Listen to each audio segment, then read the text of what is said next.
आज हम बात करेंगे मुग़ल-ए-आज़म फिल्म के बारे में, जिसे बनने में 14 साल लगे थे। जिसके बनने से लेकर अब तक 60 बरस बाद भी इतने किस्से हैं कि यदि आपको कोई किताब लिखनी हो उस पे तो पूरी मोटी किताब लिखी जाएगी। बॉलीवुड की किसी भी फिल्म मेकिंग से जुड़े इतने किस्से कहानियाँ नहीं हैं जितने कि मुग़ल-ए-आज़म के हैं। मुग़ल-ए-आज़म को लेकर कहा जाता है कि इस फिल्म को लेकर के आसिफ जुनून की सारी हदों को पार कर गए थे। कुछ लोग कहते हैं कि मुग़ल-ए-आज़म के आसिफ का पहली और आखिरी मोहब्बत थी। इस फिल्म को बनाने में कई साल लग गए थे और के आसिफ ने इस फिल्म को बनाने के लिए पानी की तरह पैसा बहाया है। शाहपुर जी मिस्त्री इस फिल्म के फाइनेंसर थे, लेकिन के आसिफ की बढ़ते खर्चों से वो बहुत ज़्यादा परेशान थे। इसके चलते शाहपुर जी ने के आसिफ को बदलकर दूसरे निर्देशक से फिल्म पूरा कराने का मन बना लिया था, लेकिन फिर दिलीप कुमार के समझाने के बाद उन्होंने ऐसा नहीं किया। प्यार किया तो डरना क्या, इस गाने को शूट करने के लिए के आसिफ ने भव्य सेट लगवाया। गाने के लिए के आसिफ ने भव्य शीश महल तैयार करवाया। इस फिल्म में ही मुग़ल-ए-आज़म के इस गाने को शूट किया जाना था। इस शीश महल के लिए के आसिफ ने विशेष तौर से बेल्जियम से शीशे मंगवाए थे। मुग़ल-ए-आज़म के सिनेमेटोग्राफर आर.डी. माथुर थे। प्यार किया तो डरना क्या गाने में इस शीश महल के जरिए फिल्म की भव्यता को दिखाना था। शीश महल पर तेज रोशनी पड़ने के कारण गाने को शूट करने में काफ़ी मुश्किलें आ रही थीं। कई दिन बीत जाने के बाद आर.डी. माथुर ने महल के सभी शीशों पर मोम यानी कि वैक्स लगा दी, जिसके बाद ही प्यार किया तो डरना क्या गाना शूट किया जा सका। मुग़ल-ए-आज़म की शूटिंग के दौरान एक सीन में दिलीप कुमार को मधुबाला के गाल पर चाटा मारना होता है। इसके लिए जैसे ही कैमरा और लाइट ऑन होती हैं वैसे ही दिलीप कुमार को यह सीन करना था, लेकिन धोखे से दिलीप कुमार ने मधुबाला के गाल पर इतनी तेज चाटा मार दिया कि सभी लोग हैरान रह गए और अब लगा कि स्थिति कुछ बिगड़ सकती है, लेकिन किसी तरीके से के आसिफ ने इस परिस्थिति को संभाला। दिलीप कुमार मधुबाला से शादी करना चाहते थे, लेकिन मधुबाला के पिता अताउल्ला खान को यह रिश्ता पसंद नहीं था। बाद में परिवार के दबाव के कारण मधुबाला ने दिलीप कुमार से शादी करने से मना कर दिया। मुग़ल-ए-आज़म की शूटिंग के अंतिम दिनों में दिलीप कुमार और मधुबाला के बीच बातचीत भी बंद हो गई थी। मुग़ल-ए-आज़म फिल्म को बनाने में 14 साल से भी ज़्यादा का वक्त लगा। दिलीप कुमार सलीम का किरदार निभाना नहीं चाहते थे। दिलीप साहब ने बताया था कि भारी पोशाक, गहने, विग और राजस्थान की भीषण गर्मी में शूटिंग करना मेरे लिए बहुत मुश्किल था। फिर भी उन्होंने इसमें पूरी जान डाल दी थी। हालांकि निर्देशक के साथ हर बात पर मतभेद होता था उनका। दिलीप कुमार मराठा मंदिर में फिल्म के भव्य प्रीमियर में शामिल भी नहीं हुए थे। मुग़ल-ए-आज़म फिल्म को बनाने में 14 साल से भी ज़्यादा का वक्त लगा था। फिल्म तब बननी शुरू हुई थी जब 1945 में अंग्रेज़ों का शासन था और तैयार हुई 1960 में। इस फिल्म के लिए कुल 72 गाने लिखे गए थे। यह उस वक्त की सबसे महंगी फिल्म थी, जिसे बनाने में 1.5 करोड़ रुपए खर्च हुए थे। यह वह समय था जब अच्छी से अच्छी फिल्म भी 10 से 15 लाख रुपए में बन के तैयार हो जाया करती थी। पहले यह फिल्म 1946 में चंद्रबाबू डी.के. सप्रू व नरगिस को लेकर बनाई जाने वाली थी, लेकिन तभी भारत पाक विभाजन हो गया और प्रोड्यूसर सिराज को पाकिस्तान जाना पड़ा। इसी वजह से फिल्म बंद हो गई, लेकिन 1952 में नए कलाकारों और डायरेक्टर के साथ फिल्म वापस शुरू हुई। इस फिल्म के डायरेक्टर के आसिफ को पृथ्वीराज कपूर अकबर के रोल के लिए पसंद नहीं थे। इस रोल के लिए वे सुपरस्टार चंद्रमोहन को लेना चाहते थे, क्योंकि उनकी आंखें उन्हें बेहद पसंद थीं, लेकिन चंद्रमोहन का एक्सीडेंट हो जाने की वजह से उनकी आंखें खराब हो गई थीं। तानसेन की आवाज़ बनने के लिए के आसिफ ने बड़े गुलाम अली खान को बमुश्किल तैयार किया था। उस जमाने में उन्हें एक गीत के 25,000 रुपये दिए गए थे, जबकि लताजी और रफ़ी जी उस जमाने में एक गाने के 500 रुपये चार्ज किया करते थे।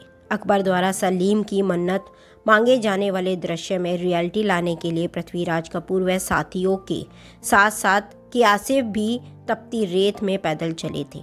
इसी वजह से पृथ्वीराज कपूर के पैरों में छाले भी हो गए थे। इस फिल्म में जोधाबाई के पूजा घर में असली सोने की कृष्ण की मूर्ति रखी गई थी। सलीम के घर लौटते समय द्वार के बाहर के दृश्यों को फिल्माने के लिए कई दिनों का इंतजार किया गया, क्योंकि फिल्म की शूटिंग इसलिए रोक दी गई थी क्योंकि प्रशासन ने कई दिनों तक बिजली का खंभा हटाने का आदेश नहीं दिया था। इस फिल्म में इंडियन आर्मी के हाथी, घोड़े और सैनिकों का इस्तेमाल किया गया था, जो इतिहास में पहली बार हुआ था। इसके लिए रक्षा मंत्री कृष्णा मेनन से परमिशन भी ली गई थी और खुद रक्षा मंत्री भी फिल्म की शूटिंग के दौरान वहां मौजूद थे। बमों की आवाज़ से हाथी इधर उधर भागते थे। इसी वजह से इंडियन आर्मी के अलावा जो हाथी थे उन्हें अंधा बना दिया गया था, जो कि इस वक्त पॉसिबल नहीं है। इस फिल्म के एक गाने प्यार किया तो डरना क्या को शूट करने में 10 लाख रुपए खर्च हुए थे। तब इस बजट में बड़ी से बड़ी फिल्में तैयार हो जाया करती थी। इस फिल्म को बनाने के चक्कर में इस फिल्म के डायरेक्टर के आसिफ पूरी तरह से कर्ज में डूब गए थे। पूरे 105 गाने को रिजेक्ट करने के बाद नौशाद साहब ने प्यार किया तो डरना क्या गाने को सिलेक्ट किया था। प्यार किया तो डरना क्या सॉन्ग लता मंगेशकर ने बाथरूम में गाया था, क्योंकि जो धुन नौशाद को चाहिए थी वह नहीं मिल रही थी। इस फिल्म की शूटिंग के दौरान ही दिलीप कुमार और मधुबाला का ब्रेकअप हो गया था। इस फिल्म के डायलॉग के अलावा वे दोनों एक दूसरे से बोलते नहीं थे। इस फिल्म के दौरान के आसिफ ने दिलीप कुमार की बहन अख्तर बेगम से शादी की थी। उनकी शादी में अक्सर झगड़े हुआ करते थे, जिन्हें सुलझाने के लिए दिलीप कुमार जाते थे। और इसी दौरान के आसिफ ने दिलीप कुमार से कहा था कि अपना स्टारडम हमारे घर के बाहर रखो। इसी बात से दिलीप कुमार नाराज़ हो गए थे और उन्होंने फिल्म रिलीज़ होने के 10 साल बाद देखी थी। यह फिल्म रिलीज़ हो जाने के बाद लोगों में इस फिल्म को लेकर इतना क्रेज़ था कि लोग 2-3 दिन तक फिल्म की टिकट लेने के लिए लाइनों में खड़े रहे थे और उनके परिवार वाले उनके लिए खाना लेकर आते थे। इस फिल्म के डिस्ट्रीब्यूशन के लिए 2 काउंटर बनाए गए थे, एक इंडियन के लिए और एक विदेशी के लिए। विदेशों में पाकिस्तान से ज़्यादातर लोग इस फिल्म को देखने के लिए आते थे। कि आसिफ कभी भी मुग़ल आज़म को बनाने के लिए कोई समझौता नहीं करते थे। हर छोटी से छोटी चीज़ पर बारीकी से नज़र रखते थे। इस फिल्म के एक सीन के जरिए सुगंधित इत्र का एक तालाब का इंतज़ाम करना था कि आसिफ तालाब में असली इत्र चाह रहे थे ताकि मधुबाला उस सीन को अच्छी तरह से फील कर सके। प्रोडक्शन टीम ने शुरू में तालाब को पानी से भर दिया था, लेकिन कि आसिफ का मन नहीं मान रहा था। जब तक असली इत्र का इंतज़ाम नहीं किया गया तब तक फिल्म की शूटिंग उन्होंने रोकी रखी। फिर असली इत्र आया और 3 दिन बाद फिल्म की शूटिंग शुरू हुई। फिल्म मुग़ल आज़म के एक सीन में सलीम को मोतियों पर चलकर महल में दाखिल होना था। इस सीन के लिए नकली मोती मंगवाए गए थे, लेकिन के आसिफ को इसमें असर नहीं दिख रहा था। उन्होंने फिल्म के फाइनेंसर शपूरजी मिस्त्री से असली मोती के लिए 1 लाख रुपए मांगे। कि आसिफ का कहना था कि नकली मोती पर चलकर कलाकार के चेहरे पर असली भाव नहीं आएंगे। मामला खींचता रहा, आसिफ जिद पर अड़े रहे। तकरीबन 20 दिन बाद शपूर जी ने आसिफ को ईद के मौके पर घर बुलाया और 1 लाख रुपए की ईदी के रूप में उन्हें दिए। आसिफ ने इस तरह असली मोती खरीदे और फिर यह सीन शूट हुआ। फिल्म मुग़ल आज़म में शहंशाह अकबर और उनकी पत्नी जोधा भाई और सलीम पर एक सीन फिल्माया जाना था, जिसमें अनारकली की भूमिका निभा रही मधुबाला को अपने चेहरे पर बेबसी और लाचारी वाले भाव लाने थे, लेकिन इस सीन में वह बार बार हंस देती थी। यह सिलसिला लगातार 7 दिनों तक चलता रहा और हर बार ऐसा होने पर के आसिफ पैकअप का ऐलान कर देते थे। यह फिल्म आज भी सिनेमाई जादू का प्रतीक बनी हुई है, जो हमें भारतीय सिनेमा की कलात्मक ऊंचाइयों की याद दिलाती है। यह फिल्म निर्माताओं और अभिनेताओं की पीढ़ियों को प्रेरित करती है। यह याद दिलाती है कि सच्ची कलात्मकता की कोई सीमा नहीं होती और यह समय की कसौटी पर खरी उतरती है। मुग़ल आज़म डिजिटल रूप में रंगीन होने वाली पहली फिल्म थी जो पहली बार थिएटर में दोबारा रिलीज़ हुई।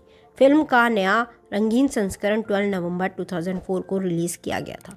आप हमें कमेंट कर बताएं ज़रूर कि मुग़ल आज़म फिल्म आपने देखी है तो आपको कैसी लगी, किस किरदार का रोल आपको ज़्यादा अच्छा लगा, और दिलीप कुमार और मधुबाला के अलावा यदि यह फिल्म नरगिस और चंद्रमोहन के रूप में बनती तो क्या आपको ज़्यादा पसंद आती, ज़्यादा इफेक्टिव होती। कमेंट कर बताएं जरूर। हमारे चैनल को लाइक कीजिए, शेयर कीजिए, सब्सक्राइब कीजिए। वीडियो में क्या अच्छा लगा, क्या बुरा लगा, कमेंट कर बताएं जरूर। हमारे